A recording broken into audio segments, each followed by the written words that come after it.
Reborn of villains in love. Episode 4। Mrityunjay फिर से शिवांगी की तरफ बढ़ा और उसके चेहरे को अपने दोनों हाथों में थमते हुए बोला, शिवांगी उठो, शिवांगी, शिवांगी उठो। यह शायद पहली बार था जब मृत्युंजय ने उसे रैबिट क्वीन की जगह शिवांगी बोला था और उसके बोलने के लहजे में दर्द, तकलीफ और रहस्यमय का कूट कूट कर थी। मृत्युंजय का कुछ समझ में नहीं आया और उसने तुरंत अपने सख्त होठ शिवांगी के होठों पर रख दिए। मृत्युंजय उसे किस करने लगा, लेकिन उससे भी शिवांगी के ऊपर कोई असर नहीं हो रहा था, जिस पर मृत्युंजय ने उसे आजाद किया और वह फिर से उसके गाल को थप दबाते हुए बोला, रैबिट क्वीन उठो, गेट अप रैबिट क्वीन। लेकिन शिवांगी ने जरा सा भी एक्शन नहीं किया, जिससे मृत्युंजय ने अपने सर पर हाथ रखा और खुद से बोला, ये सब कुछ मेरी वजह से हुआ है। अगर मैंने खुद पर कंट्रोल किया होता, अपने गुस्से पर कंट्रोल किया होता, तो आज शिवांगी की यह हालत नहीं होती। तू पहले भी बेकाबू हो चुका था और आज भी बेकाबू हो चुका है। मृत्युंजय अपने आप को कोस रहा था तो वही दरवाजे पर खड़ी तनु मृत्युंजय को और बेहोश पड़ी शिवानी को देख रही थी। जब काफी देर तक इंतजार करने के बाद भी मृत्युंजय शिवांगी को लेकर तनु के कमरे में नहीं आया तो तनु को गुस्सा आ गया और वह खुद कमरे से बाहर निकाल कर साइड वाले रूम में आ गई, जहां पर उसने मृत्युंजय को शिवांगी को उठाते हुए देख लिया था। जब मृत्युंजय की नजर दरवाजे पर खड़ी तन्नू पर गई तो वह उसके पास गया और उसे अपनी गोद में उठाते हुए बोला, सॉरी डियर, पर आपकी मम्मा उठी नहीं रही। मृत्युंजय की बात पर तनु ने उसे कहा, इट्स ओके डिड्डा, तन्नू आ गई है ना, तो अब तनु अपनी मम्मा को उठाएगी। उसके बाद तनु मृत्युंजय की गोद से उतर गई और जाकर बेड पर बैठ गई और शिवांगी के गाल को थपथपाते हुए बोली, मम्मा उठो, उठो ना मम्मा, देखो ना तनु आपको बुला रही है, उठो मम्मा उठो, कब तक सोती रहोगी, उठो। मृत्युंजय तनु की बात पर उसके पास आया और बोला, तनु आपकी मम्मा सो नहीं रही है, वह बेहोश हो गई है। हमें उन्हें डॉक्टर के पास लेकर जाना होगा और देखो पापा का फोन टूट गया। अब बताओ कैसे फोन करूं मैं डॉक्टर को और कैसे बुलाऊं उन्हें आपके मम्मा को ठीक करने के लिए। मृत्युंजय ने ये बात बस यूं ही बोली थी, लेकिन उसे इस बात का अंदाजा नहीं था कि तनु उसकी इस बात को बहुत ही ज्यादा सीरियसली लेगी और वह तुरंत वहां से उठकर अपने कमरे की तरफ भाग जाएगी। मृत्युंजय उसे रुकना चाहता था लेकिन रोक न पाया। थोड़ी देर में तनु एक छोटा सा पिंक कलर का टेडी बग वहां लेकर आए और उसे बेड पर रख उसकी चेन खोली और उसमें से एक कीपैड मोबाइल निकाला और अपना हाथ जिसमें फोन था मृत्युंजय की ओर बढ़ा दिया। तनु अब बहुत ही मासूमियत से बोली, ये लो, आप इससे डॉक्टर को बुला लो और उन्हें बोलो कि जल्दी आए और मेरी मम्मा को ठीक करें। मृत्युंजय अपनी घुटने पर आया और तनु के सर पर हाथ फेरते हुए बोला, आपके पास ये फोन कहाँ से आया। तनु ने उस पर बड़ी ही मासूमियत से जवाब दिया, मम्मा ने दिया था, क्योंकि जब मैं एक बार पार्क में गुम हो गई थी तो मम्मा बहुत परेशान हो गई थी और तनु भी उन्हें बहुत मिस कर रही थी, इसलिए उन्होंने मुझे ये छोटा सा फोन लाकर दिया, जिससे अगर मैं कहीं खो जाऊं तो उन्हें फोन कर सकूं। आप इसे यूज करके डॉक्टर को बुला लो। मुझे पता है ये फोन थोड़ा सा छोटा है, लेकिन थोड़ी देर के लिए एडजस्ट कर लो। मृत्युंजय के चेहरे पर तनु की बात सुनकर एक प्यारी सी मुस्कान आ गई और उसने तनु के हाथ से वह फोन लिया और अपनी फैमिली डॉक्टर को कॉल लगाया और दूसरी तरफ से कुछ ही देर में डॉक्टर ने फोन उठाया और वह बोला, यस वाज देयर। मृत्युंजय ने अपनी गहरी सख्त आवाज में जवाब दिया, मृत्युंजय अग्निवेश। मृत्युंजय की बात सुनकर डॉक्टर थोड़ा बोचिक्का रह गए और वह बोले, मिस्टर अग्निवेश, आप अपने नंबर कब बदला और अचानक क्यों मुझे कॉल किया, कोई प्रॉब्लम हो गई है क्या। मृत्युंजय ने बस इतना कहकर फोन काट दिया, जल्द से जल्द मेरे घर आई। लगभग 1 घंटे बाद डॉक्टर मेंशन में आ गए और सिक्योरिटी गार्ड उन्हें अपने साथ मृत्युंजय के कमरे तक लेकर आया। मृत्युंजय ने डॉक्टर को शिवांगी को चेक करने के लिए कहा और डॉक्टर ने शिवांगी को चेक करना शुरू किया। डॉक्टर का ध्यान जब शिवांगी के हाथों पर, गले पर और उसके चेहरे पर गया तो उनका चेहरा शर्म से लाल हो गया, क्योंकि शिवांगी के हाथ, चेहरे और गले पर मृत्युंजय दिए गए लव बाइट्स के निशान थे। वैसे तो पिछली रात अपना काम पूरा करके मृत्युंजय ने शिवांगी को लोअर और शर्ट पहनकर अच्छे से कवर कर दिया था, लेकिन उससे उसका चेहरा, गला और हाथ नहीं ढका जा सकता था। डॉक्टर ने कैसे तैसे शिवांगी को चेक किया और फिर पलट कर मृत्युंजय से बोले, इन्हें रेस्ट की जरूरत है। कोई भी ऐसा काम ये ना करे जिससे इन्हें थकान हो, इनके दिमाग पर कोई असर पड़े और उनके बॉडी पर जो निशान है वह भी कुछ दिन ना आए तो ज्यादा बेहतर रहेगा, क्योंकि मुझे लगता है कि। कहते कहते डॉक्टर रुक गए, क्योंकि मृत्युंजय उन्हें खा जाने वाली नजरों से देख रहा था। मृत्युंजय सख्त लहजे में कहा, कोई दवाई। डॉक्टर ने इस पर नामे गर्दन हिलाते हुए कहा, कोई दवाई नहीं, बस रेस्ट। मृत्युंजय ने कहा, thank you so much doctor, अब आप यहाँ से जा सकते हैं। मैं यहाँ अपनी बेटी की माँ को अच्छे से ध्यान से देख लूंगा। जब डॉक्टर ने मृत्युंजय के मुंह से बेटी की माँ सुना तो वह हैरान हो गया और वह खुद से मन में बोले, बेटी की माँ, मिस्टर अग्निवेश ने शादी कब करी और इतनी बड़ी बेटी उनकी कैसे हो सकती है, कहते हुए डॉक्टर की नजर खुद ब खुद तनु की तरफ चली गई। मृत्युंजय ने फिर से सख्त भाव में कहा, अगर मेरी बेटी की तरफ से अपनी नजर अब नहीं हटाई तो तुम्हारी नजरें मैं तुमसे छीन लूंगा। डॉक्टर यह सुन तुरंत अपना मेडिकल बैग उठाते हैं और वहां से निकल जाते हैं। डॉक्टर के जाने के बाद मृत्युंजय फिर से तन्नू के पास आता है और उसे अपनी गोद में उठाते हुए बोलता है, प्रिंसेस, अब आपको ब्रेकफास्ट कर लेना चाहिए, ठीक है? क्योंकि अगर आपने ब्रेकफास्ट नहीं किया तो मैं आपकी माँ से आपकी कंप्लेंट कर दूंगा जब वो होश में आएगी और फिर आपकी मम्मा आपसे बात नहीं करेगी। तो आप क्या चाहती है कि आपकी मम्मी आपसे नाराज हो जाए या आप ब्रेकफास्ट करें? तनु ने ये सुन मुंह बना लिया और वह बोली, ठीक है, मैं करूंगी ब्रेकफास्ट। इसके बाद मृत्युंजय तनु को लेकर वहां से चला गया। शाम के 4 बजे शिवांगी को धीरे धीरे होश आने लगा था और उसे अपने सीने पर किसी के होने का एहसास होने लगा, जिस पर उसने धीरे से अपनी आंखें खोली तो पाया कि तनु उसके सीने पर अपना कर रखे शांति से सो रही है। शिवांगी ने तनु के सर पर अपना हाथ रख कर चलाया और उसे उठाते हुए बोली, तनु उठो, देखो आपकी माँ आपके पास है और आप यहाँ कब आए? शिवांगी की बात सुनकर तनु की भी आंखें खुल गई और वह अलसही हुई नजरों से शिवांगी को देखने लगी और फिर उसको हक करते हुए बोली, आप उठ गए मम्मा? शिवांगी ने कहा, हाँ बेबी, आपकी मम्मी उठ गई, लेकिन हुआ क्या? तनु ने इस पर अपना सर उसके सीने से हटाया और बोली, आप ना बेहोश हो गए थे और फिर पापा ने डॉक्टर को बुलाया, उन्होंने आपको चेक किया और फिर आप होश में आ गए। शिवांगी धीरे से बेड से उठी और फिर तनु को अपनी गोद में बिठाते हुए बोली, मुझे समझ में नहीं आया कि आप क्या बोल रहे हो, मैं बेहोश कैसे हो गई और आपके डैडी कहाँ हैं? तनु ने कहा, मुझे नहीं पता कि आप कैसे बेहोश हो गए और डैडी ना मुझे बोलकर गए हैं कि वह ना किसी काम से बाहर जा रहे हैं, लेट नाइट तक आएंगे तो मैं आपका केयर करूं। उसके बाद तनु शिवांगी का हाथ हिलाते हुए बोली, आप मेरे कमरे में चलो ना मम्मा प्लीज। रात की वजह से शिवांगी के बदन में अभी भी बहुत तेज दर्द था, लेकिन उसने उस दर्द को बुलाया और तनु के साथ उसे कमरे में चली गई। थोड़ी देर बाद रियांश भी घर में आया और वह अपने कमरे की तरफ जाने लगा कि तभी उसे तनु के कमरे से कुछ आवाज आने लगी और वह गेट की तरफ आकर रुक गया और उसने शिवांगी को वहां पर एक बुक पढ़ते हुए देखा। उस वक्त तनु वॉशरूम में थी, इसलिए उसको तनु वहां नजर नहीं आई। रियांश शिवांगी को देखकर डेविल स्माइल करते हुए बोला, लगता है भाई को भी कुछ ज्यादा ही चिंता है मेरी, इसलिए इसे यहाँ घर ले आए। लेकिन कोई बात नहीं, तुम यहाँ नहीं मेरी रानी बनोगी, तुम मेरी रानी बनोगी उस होटल रूम में, जिस रूम में सारी लड़कियां मेरी रानी बनती है। आज की रात तो तुम मेरे साथ रहोगी, sweet heart, and I promise I torture very gently baby, बस अब तुम मेरी बाहों में आ जाओ। रात का वक्त शिवांगी आज बाहर गार्डन में घूम रही थी और इसका साफ कारण था कि मृत्युंजय आज वहां नहीं था, जिस वजह से शिवांगी अपनी मर्जी से बिना किसी टेंशन के बाहर घूम पा रही थी और इस वक्त वो तन्नू को भी सुला चुकी थी। शिवांगी में उस वक्त व्हाइट एंड रेड कलर का कॉम्बिनेशन की साड़ी पहनी हुई थी और वह टहलते हुए गाना गुनगुनाए जा रही थी। शिवांगी की साड़ी का फोटो आपको कमेंट सेक्शन में मिल जाएगा, तो प्लीज जरूर बताएं कि कैसा लगा। लग जा गले की फिर ये हंसी रात हो ना हो, शायद फिर इस जन्म में मुलाकात हो ना हो। लग जा गले से, हमको मिली है आज ये घड़ियां नसीब से, जी भर के देख लीजिए हमको करीब से, फिर आपके नसीब में ये बात हो ना हो, फिर इस जन्म में मुलाकात हो ना हो। लग जा गले की फिर ये हंसी रात हो ना हो। गाना गुनगुनाते हुए शिवानी की नजर चांद की तरफ गई और वो चांद को देखते हुए आगे की लाइंस गाने लगी। पास आइए कि हम नहीं आएंगे बार बार, बाहें गले में डाल के हम रोले जार जार, आंखों से फिर ये प्यार की बरसात हो ना हो, शायद फिर इस जन्म में मुलाकात हो ना हो। लग जा गले की फिर ये हंसी रात हो ना हो, शायद फिर इस जन्म में मुलाकात हो ना हो।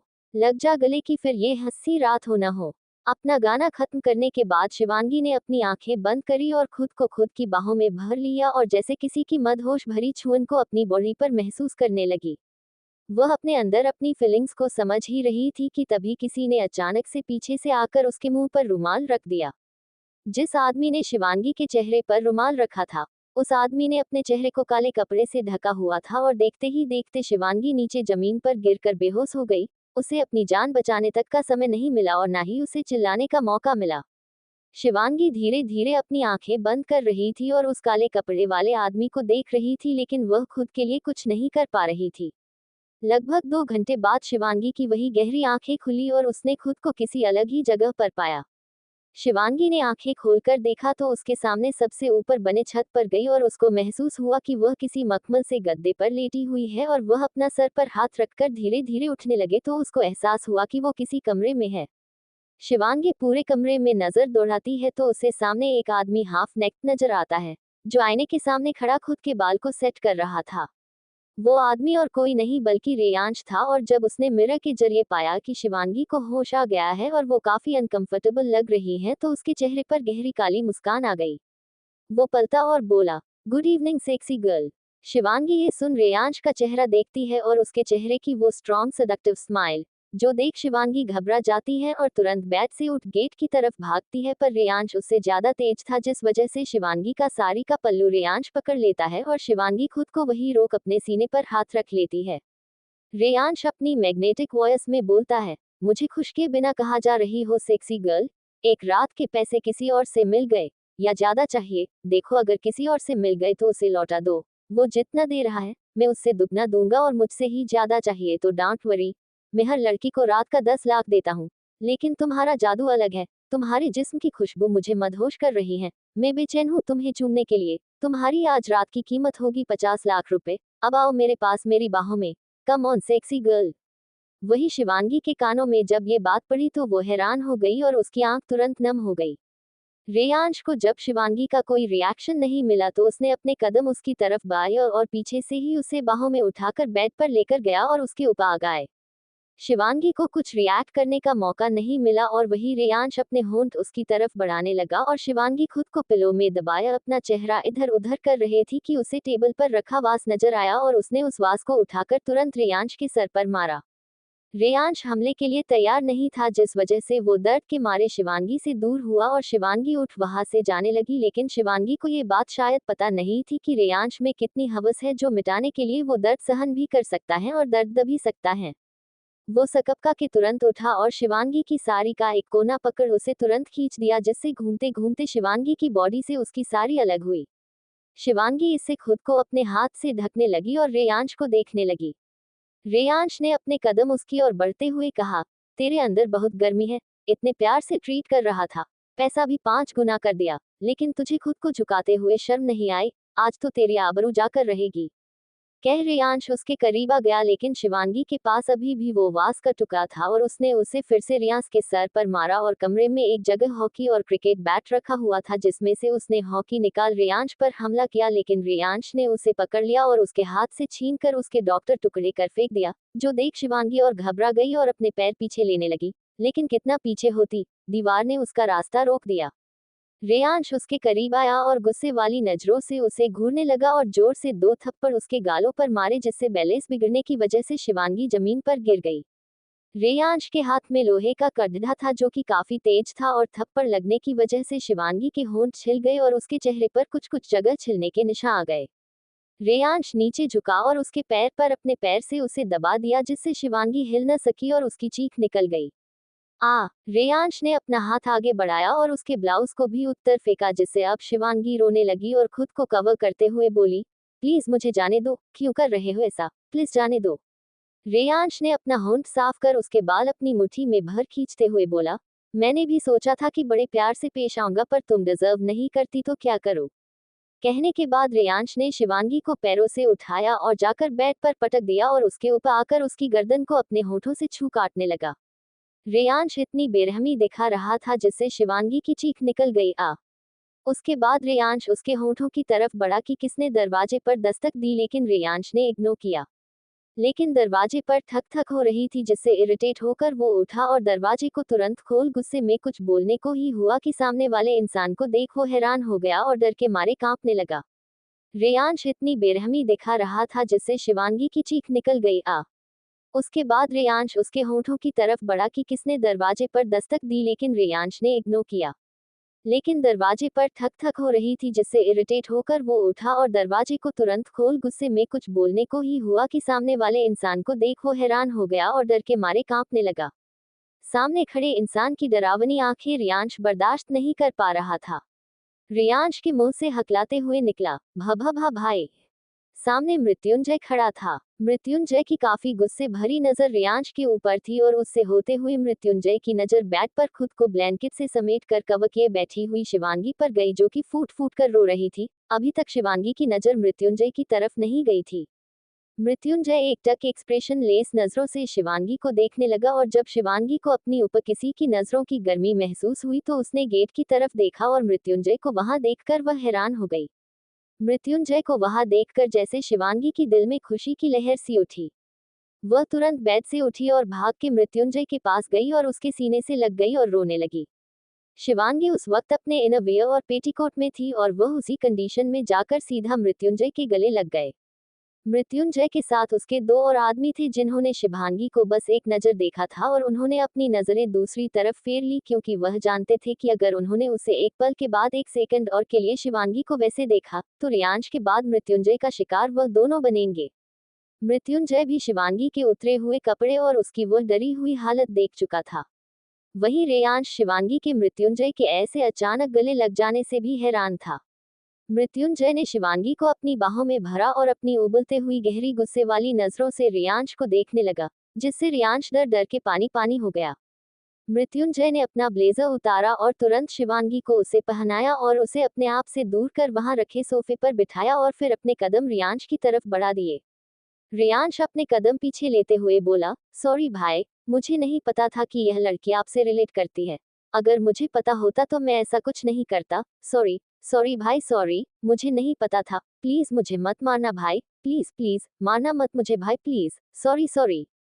लेकिन मृत्युंजय ने उसकी एक नहीं सुनी और अपने कदम उसकी तरफ बढ़कर एकदम से उसके पास आया और उसकी गिरिबान को अपने हाथ से दबाते हुए उसको गुस्से वाली नजरों से देखते हुए बोला, तेरी अंदर इतनी हिम्मत कहाँ से आ गई कि तुम मेरी शिवांगी को हाथ तक लगे।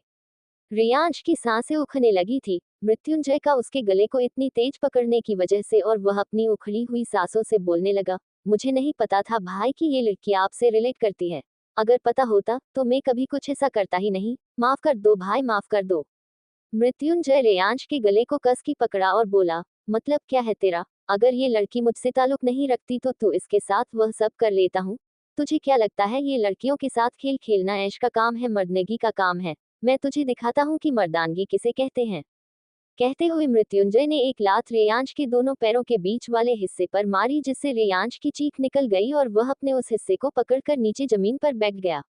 उसके बाद मृत्युंजय ने अपने पैर से उसके उस हिस्से को दबाना शुरू किया, जिससे रेयांश भी तिहासा चिल्लाने लगा, चीखने लगा और बोलने की कोशिश करने लगा, भ भ भाई, भाई छ, भाई छोड़ दो, आगे से नहीं करूंगा, छ छ छोड़ दो।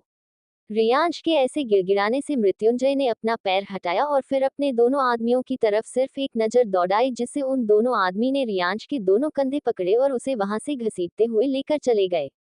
वही शिवांगी यह सब रोते हुए देख रही थी। उन तीनों के वहां से जाने के बाद मृत्युंजय शिवांगी के पास आया और तुरंत उसे अपनी बाहों में उठा लिया। शिवांगी ने मृत्युंजय के ऐसे उसे बाहों में उठाने से जरा भी विरोध नहीं किया, उल्टा उसने भी उसके ऐसे उसे पकड़ने की वजह से मृत्युंजय को और कसके पकड़ लिया और उसके सीने में अपना सर छुपा लिया। मृत्युंजय वैसे ही शिवांगी को अपनी बाहों में लिए उस होटल से बाहर निकाला और सीधा जाकर अपने उस बेंटली कार में उसे बैठा दिया और खुद भी उसकी साइड में आकर बैठ गया और ड्राइवर ने मृत्युंजय के मेंशन की तरफ गाड़ी को दौड़ा दिया। कार के चलते ही शिवांगी ने फिर से मृत्युंजय को कस के पकड़ लिया और उसको अपने गले से लगा लिया और अपनी आंखें बंद कर ली और देखते ही देखकर कब शिवांगी वैसे ही सो गई उसे खुद पता नहीं चला।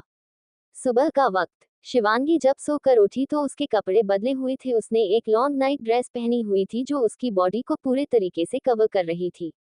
शिवांगी ने ध्यान से पूरे कमरे को देखा तो वह मृत्युंजय का कमरा नहीं बल्कि तनु का कमरा था।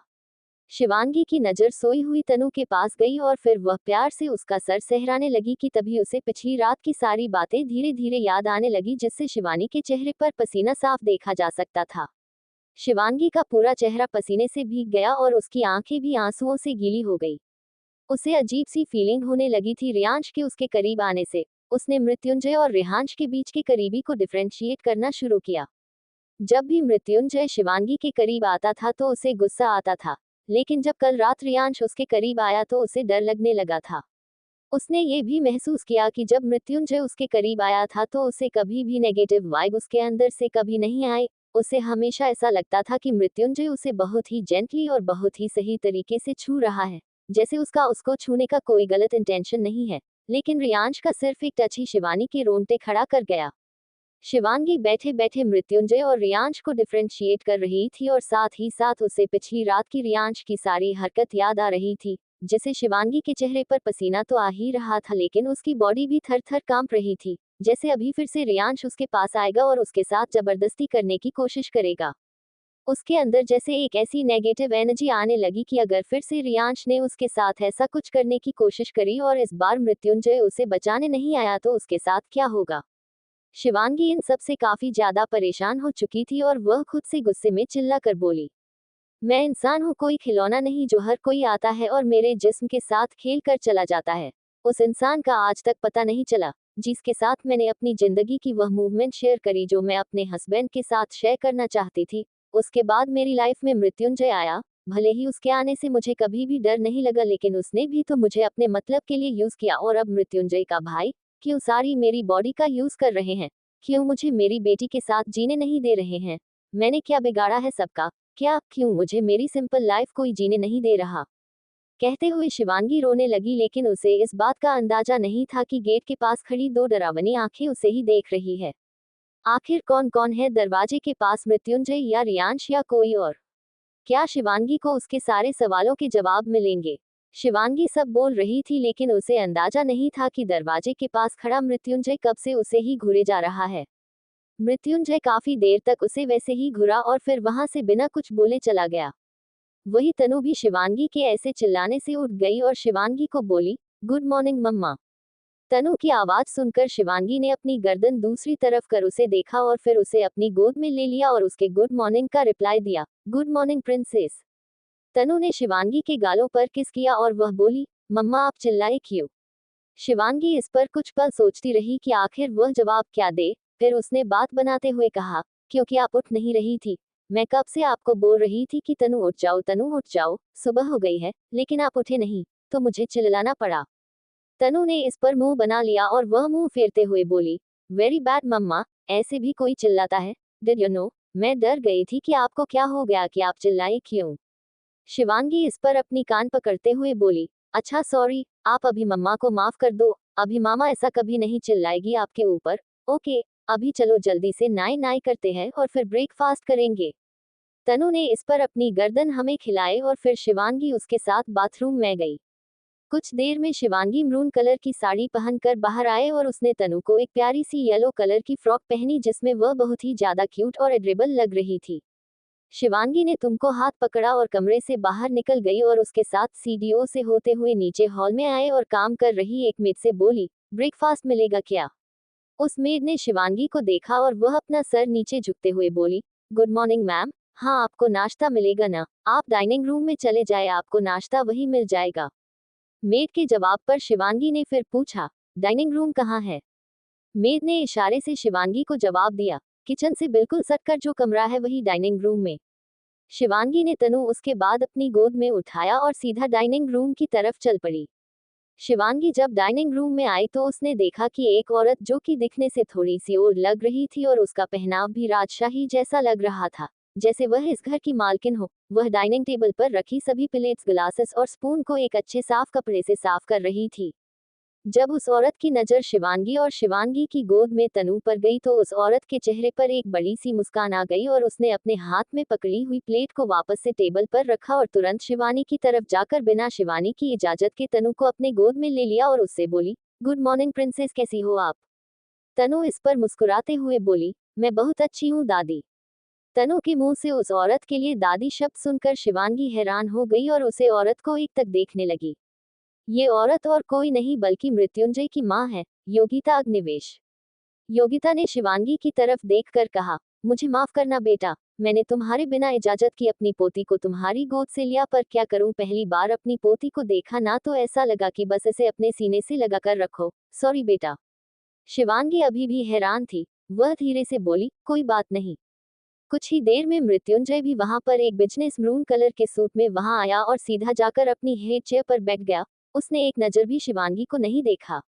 जब मृत्युंजय योगिका की गोद में तनु को देखा तो वह बोले, मोनमा, आपको बोला है ना कि आप कोई भी ऐसी चीज नहीं करेंगे जो आपको तकलीफ दे। योगिता ने इस पर मृत्युंजय को देखा और बोली, अब मैंने क्या किया? मृत्युंजय अपनी हेड चेयर से उठा और योगिता के पास जाकर तनु को अपनी गोद में लेते हुए बोला, ये किया आपने? मुझे मेरी प्रिंसेस दे दीजिए, मैं अपनी गोद में बिठाकर उसे खिला लूंगा। और अगर आपने इसे गोद में लिया तो अच्छा नहीं होगा, आपको डॉक्टर ने मना किया है। योगिता का इस पर मुंह बन गया और वह शिवांगी से मृत्युंजय की शिकायत करते हुए बोली, देखा बहू, कैसा है लड़का, अपनी बेटी को बस अपने पास रखना चाहता है। शिवांगी योगिता और मृत्युंजय की ऐसी बातों से बहुत ज्यादा परेशान हो गई थी और उसके सर में दर्द होने लगा था। शिवांगी ने गहरी सांस ली और योगिता से बोली, मैं अपनी कमरे में जाती हूँ। मृत्युंजय ने इस पर गहरी और सख्त आवाज में बिना उसकी ओर देखे कहा, सिट, इस घर में खाना सिर्फ डाइनिंग टेबल पर मिलता है, कमरे में नहीं। अगर कमरे में गई तो पूरा दिन भूखी रहोगी, न लंच मिलेगा ना डिनर, तो शांति से यही बैठकर खाओ। योगिता ने इस पर शिवांगी से कहा, ये तो पागल है, तुम बैठो और मैं तुम्हें खाना परोसती हूँ। कहकर योगिता डाइनिंग रूम से गई और रसोई से नाश्ता ले आई। नाश्ता करते वक्त रह रहकर शिवांगी की नजरें मृत्युंजय के ऊपर जा रही थी, लेकिन मृत्युंजय से सिर्फ अपने खाने और तनु को खिलाने में व्यस्त था। उसने तो शिवांगी तरफ देखा ही नहीं। योगिता ये सब देख रही थी और वह तुरंत बोली, वैसे तुम दोनों शादी कब कर रहे हो? योगिता की बात सुनकर शिवानी के हाथों से चम्मच नीचे गिर गई और मृत्युंजय के हाथ जो तनु को खिला रहे थे वह बीच में ही हवा में लटक गए और मृत्युंजय वही गुस्से भरी नजरों से योगिता को देखने लगा। लेकिन योगिता को उसकी नजर से कोई फर्क नहीं पड़ा, वो तो शिवांगी के जवाब का इंतजार कर रही थी, क्योंकि जो की बात सुनकर शांत पड़ गई थी। फिर से शिवांगी पर दबाव बनाते हुए कहा, बताओ ना कब करोगी शादी? तो इस पर कुछ नहीं बोली, लेकिन तनु कंफ्यूजन में बोली, शादी? ये क्या होता है दादी? योगिता ने इस पर तनु को देखा और वह बोली, शादी बहुत ही ज्यादा पवित्र बंधन होता है, जिसकी हो जाने के बाद आपकी मम्मी पापा हमेशा आपके पास रहेंगे और कभी अलग नहीं होंगे। तो आप बताओ कि आपकी मम्मी पापा को शादी करनी चाहिए कि नहीं? मृत्युंजय इस पर गुस्से वाली आवाज में बोला, मॉम क्या बकवास कर रही हो आप? आपको पता है ना कि मैं किसी और लड़की से शादी नहीं करूंगा। तनु योगिता के सवाल का जवाब देने के लगी, अगर माँ पापा के शादी कर लेने से वो हमेशा साथ रहेंगे तो टिन्नू भी हैप्पी है। फिर टिन्नू भी चाहती है कि टिन्नू के मॉम डैड जल्दी से शादी करें। जहां योग्यता तनु की बात पर मुस्कुराने लगी थी, वही शिवांगी तनु को आंख दिखाते हुए बोली, यह क्या बोल रही हो आप? ऐसा कुछ नहीं होने वाला है। इस पर मृत्युंजय बोला, पहली बार तुम्हारी किसी बात पर मैं सहमति देने वाला हूँ रैबिट क्वीन। शिवांगी मृत्युंजय की बात पर कुछ बोलने को हुई कि तभी मृत्युंजय का फोन बजा।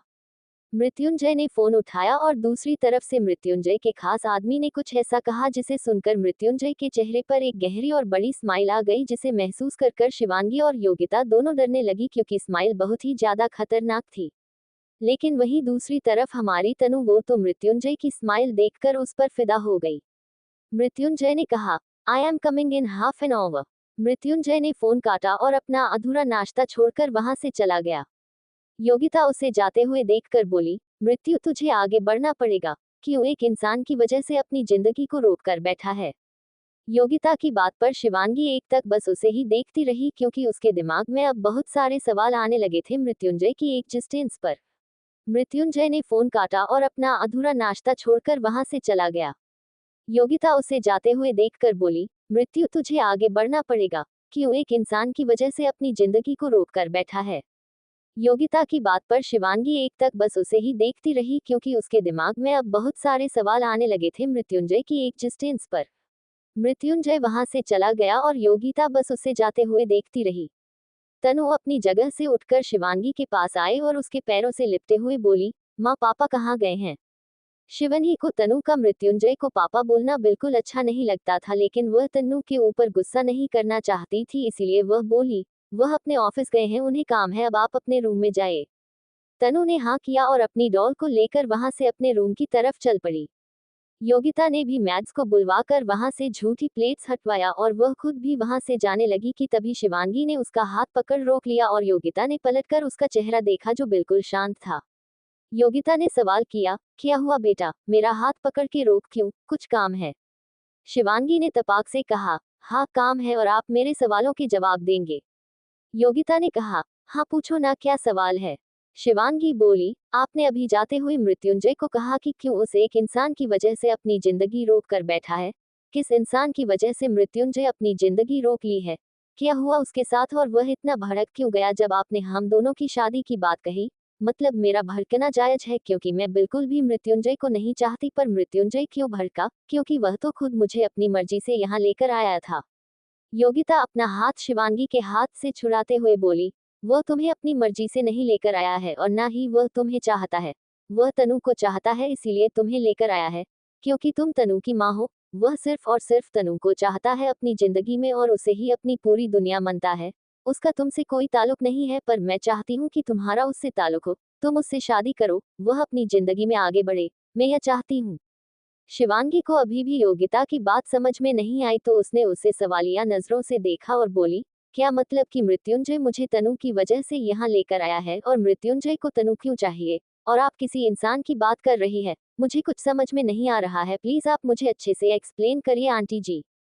योगिता ने कुछ गहरी सांस ली और शिवानी को बोली, यहाँ नहीं, मेरे कमरे में चलो, तुम्हें मृत्युंजय के अतीत के बारे में सब कुछ बता दूंगा और सब कुछ तुम्हें पता चल जाएगा।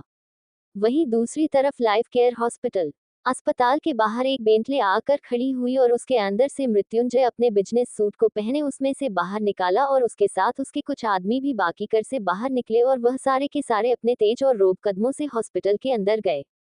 मृत्युंजय का एक आदमी रिसेप्शन पर गया और उसने जश्न ओबरॉय के रूम के बारे में पूछा तो उस रिसेप्शनिस्ट ने तुरंत बता दिया। मृत्युंजय अपने दो आदमियों के साथ लिफ्ट के अंदर गया और बाकी सारे आदमी सीडीओ से होते हुए गए। कुछ देर में लिफ्ट 12वीं मंजिल पर रुकी और मृत्युंजय वहां से बाहर आया और सीधा वहां के मेन वार्ड की तरफ जाने लगा। रूम नंबर 21 के बाहर बेंच लगी हुई थी और इस बेंच पर एक 40-45 साल की औरत और उसी के साथ खड़ा 50 साल का एक आदमी जो कि आपस में कुछ बात कर रहे थे, वह मृत्युंजय को नजर आए। ये 40 साल की औरत थी जश्न की माँ किरण ओबरॉय और वह 50 साल के आदमी थे जश्न के पिता विक्रम ओबरॉय।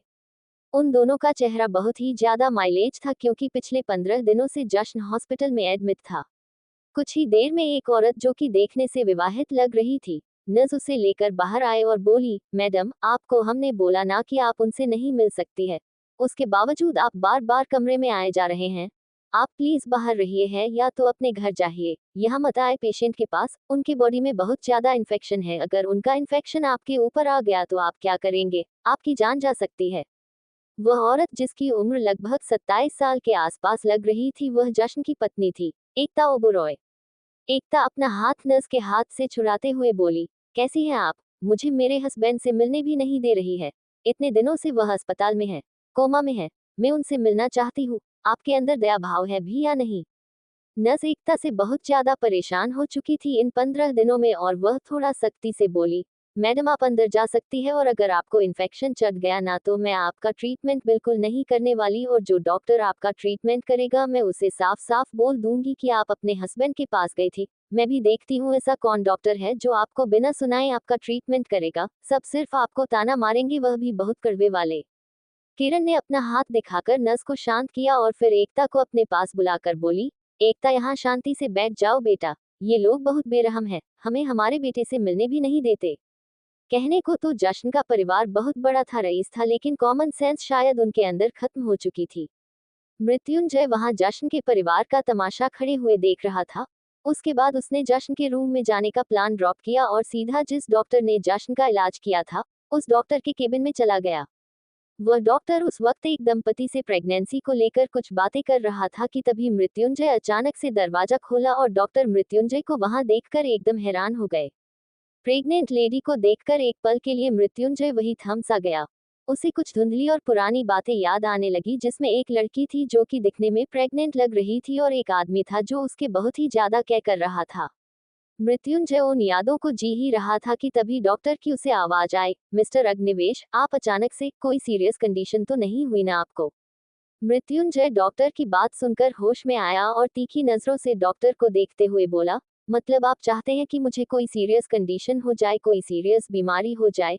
मैंने आपके कुछ बिगड़ा तो नहीं है अभी तक डॉक्टर, लेकिन शायद आप चाहते हैं कि मैं आपके कुछ बिगाड़ दूं, और वह भी बहुत बुरी वाला।